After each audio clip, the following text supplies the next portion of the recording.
Pada usia 40 tahun, nama Syamsul Yusuf masih terpahat megah di langit seni tanah air. Biarpun sosoknya sudah lama tidak kelihatan di layar kaca. Kehidupannya kini umpama satu misteri yang dibalut kemewahan. Kemewahan yang tidak terbatas, tidak bertuan, hanya milik lelaki yang pernah menggegarkan industri dengan setiap langkahnya. Dalam dunia yang penuh tanya, Syamsul kini hidup dalam ligatnya masa yang seakan tidak menjejak tanah. Beliau memiliki segala-galanya. Villa 3 tingkat yang terletak di puncak bukit eksklusif Damansara Heights, dilengkapi kolam renang infinity yang menghadap panorama kota raya, dihiasi marmer Itali dan perabot custom buatan Prancis yang setiap satunya berharga lebih daripada sebuah kereta import. Kereta mewah bukan sekadar hobi, tetapi simbol kedudukannya. Koleksi pribadi beliau merangkumi Rolls-Royce Ghost berwarna Midnight Black, Lamborghini Urus yang diubah sesuai khas di Dubai, dan Tesla Model X dengan sistem kecerdasan buatan yang hanya dimiliki oleh 5 individu di Asia Tenggara.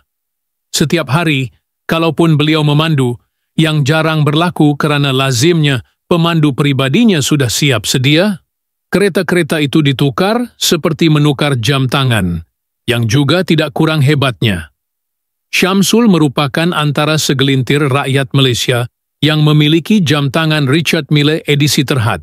Selain koleksi Audemars Piguet, Patek Philippe, dan Rolex yang tersimpan rapi dalam bilik khas bersuhu sejuk di rumahnya. Namun, kekayaan Syamsul tidak hanya terhenti pada material. Beliau juga dikenali sebagai seorang yang memiliki selera eksklusif dalam fashion. Jaket kulit buatan tangan dari Milan, sepatu Louis Vuitton hasil tempahan khas, dan cermin mata hitam Cartier berlensa zamrud menjadi penampilan hariannya walaupun sekadar keluar untuk minum kopi. Kabarnya, beliau mempunyai stylist pribadi yang diterbangkan khas dari Paris setiap 2 bulan sekali untuk menyusun koleksi pakaian mengikut musim dan mood semasa. Segala-galanya tampak dirancang teliti, seolah-olah Syamsul bukan lagi milik dunia reality, tetapi ikon dalam alam fantasi. Anehnya, di sebalik segala sinar glamour itu, satu perkara mula menjadi bualan kehilangannya dari kaca televisyen. Sudah lebih 2 tahun beliau tidak muncul dalam mana-mana drama, film, atau rancangan hiburan. Tiada temu bual, tiada sidang media, tiada kenyataan rasmi. Dunia hiburan tertanya-tanya, kemanakah menghilangnya raja film aksi Malaysia ini? Namun dari luar, kehidupannya terus berlangsung seperti biasa, bahkan lebih mewah daripada sebelumnya. Beliau sering dilihat bercuti di lokasi rahasia, kadangkala di Maldives dengan kapal layar pribadi, kadangkala di villa pribadi di Kyoto, Jepun. Di Instagram, jika pun ada, hanya bayang-bayang gambar kucing Siberian mahal bernama Zain, sepotong quote falsafah, atau bayangan siluet tubuhnya di atas dek helikopter. Ada yang mengatakan beliau sedang membina empayar perniagaan di luar negara, kononnya berkait dengan industri film digital dan teknologi AI. Ada pula yang percaya beliau sedang menjalani kehidupan spiritual, mengasingkan diri dari dunia populer untuk mencari ketenangan batin. Namun tidak ada yang benar-benar tahu. Pihak produksi pun hanya mampu meneka-neka. Nombor teleponnya tidak lagi aktif, pengurus pribadi enggan memberi sebarang komen, dan rakan-rakan artis hanya mengangkat bahu jika ditanya. Apa yang pasti, Syamsul Yusuf bukan seperti selebriti biasa. Setiap langkahnya adalah teka-teki, setiap senyapnya adalah gema. Di usia 40 tahun, ketika ramai selebriti lain bergelut mengekalkan nama, beliau tenggelam dalam kemewahan yang sukar digambarkan. Beliau tidak perlukan publicity untuk terus relevan. Kemisteriusannya sendiri menjadi satu bentuk kuasa. Dalam dunia yang begitu rakus mengejar perhatian, Syamsul memilih untuk menghilang, namun tetap bersinar dari kejauhan.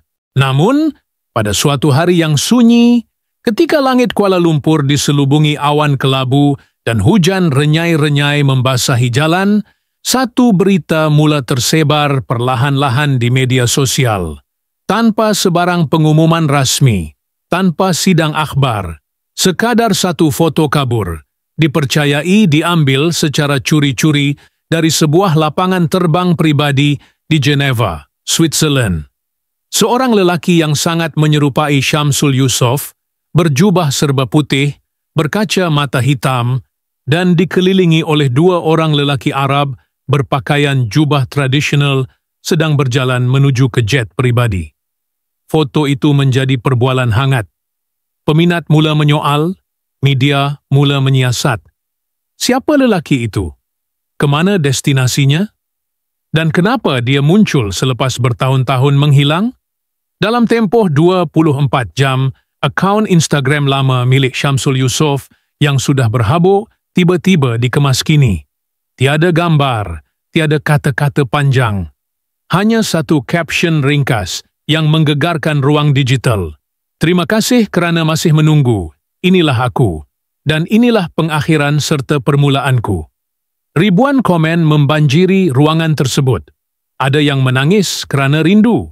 Ada yang marah kerana ditinggalkan. Namun majoritinya terpegun. Misteri yang selama ini membelenggu dunia seni mula terbuka satu demi satu.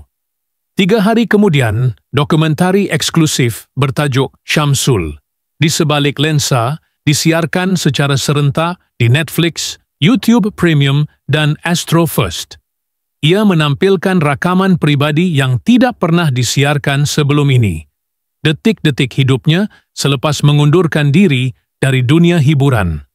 Rupa-rupanya, setelah kejayaan blockbuster terakhirnya, Syamsul mengalami kelelahan emosi yang parah. Beliau mengaku telah berada di ambang kemurungan akibat tekanan industri, konflik pribadi, dan kekecewaan terhadap dunia hiburan yang semakin dipenuhi topeng dan kepalsuan. Beliau mula menjauhkan diri, mencari ketenangan di luar negara, menyertai program pemulihan jiwa dan spiritual di Maghribi, kemudian berpindah ke Switzerland untuk belajar tentang filem dalam pendekatan falsafah Timur Tengah. Syamsul tidak pernah benar-benar berhenti dari dunia seni. Beliau sekadar menyepi untuk menyelami makna sebenar penciptaan. Di sana, beliau membina rangkaian rahsia bersama penggiat seni Islam antarabangsa, menerbitkan filem pendek bersifat eksperimental yang disiarkan di festival-festival tertutup di Eropah dan Timur Tengah. Lebih mengejutkan, Syamsul turut menjadi penasihat kepada beberapa produksi besar dari Qatar dan UAE dengan menggunakan nama samaran. Beliau membantu membentuk naratif Islam moden melalui filem dan dokumentari, tetapi tanpa menonjolkan wajah atau identiti. Kekayaannya bertambah bukan kerana berlakon, tetapi kerana menjadi pemilik hak cipta, penerbit hantu dan pelabur dalam syarikat teknologi AI berkaitan penulisan skrip dan penstriman global. Peminat di Malaysia ternganga. Dunia hiburan terdiam. Dalam diamnya, Syamsul mencipta legasi yang lebih besar dari layar kaca. Satu dimensi seni yang tak ramai dapat gapai. Rumah agamnya kini dijadikan pusat seni dan meditasi untuk artis-artis muda yang ingin mencari jalan spiritual dalam seni. Koleksi keretanya dilelong secara tertutup dan hasilnya disalurkan kepada dana pendidikan filem Islam di negara-negara membangun. Namun, di sebalik segala ini, masih tiada jawapan tuntas. Adakah beliau akan kembali ke layar perak? Atau benarkah beliau sudah menamatkan watak sebagai Syamsul Yusof yang dikenali umum dan kini hidup sebagai insan lain dalam dunia yang lebih sunyi, lebih dalam, dan lebih abadi? Pada malam itu, dokumentari berakhir dengan babak sunyi. Satu kamera statik merakam Syamsul sedang duduk di tepi tasik di Switzerland, memandang ke langit malam yang bertabur bintang. Tiada dialog, tiada suara. Hanya alunan seruling padang pasir mengiringi angin yang menderu perlahan, dan layar menjadi hitam. Dalam dunia yang serba pantas dan penuh cabaran ini, marilah kita sama-sama meluangkan sedikit ruang di hati untuk menanam rasa kasih, hormat, dan penghargaan terhadap insan seni seperti Syamsul Yusuf, seorang figura yang telah banyak menyumbang dalam membentuk lanskap hiburan negara. Di sebalik sinar kemewahan dan kejayaan, beliau juga manusia biasa yang pernah melalui badai kehidupan, kejatuhan emosi, dan pencarian makna sejati. Jangan hanya menilai dari jauh, sebaliknya cubalah untuk menyelami jiwa dan perjalanan yang telah dilaluinya. Marilah kita tonton, fahami, dan hayati kisah beliau bukan sekadar sebagai seorang pelakon atau pengarah, tetapi sebagai insan yang berjuang dalam diam. Terima kasih kerana terus menyokong, menonton, dan mengikuti kisah menarik ini. Jangan lupa untuk like, subscribe, dan tekan butang loceng di saluran ini agar Anda tidak terlepas pelbagai kisah menarik, penuh inspirasi, dan menyentuh jiwa yang bakal dikongsikan dari semasa ke semasa.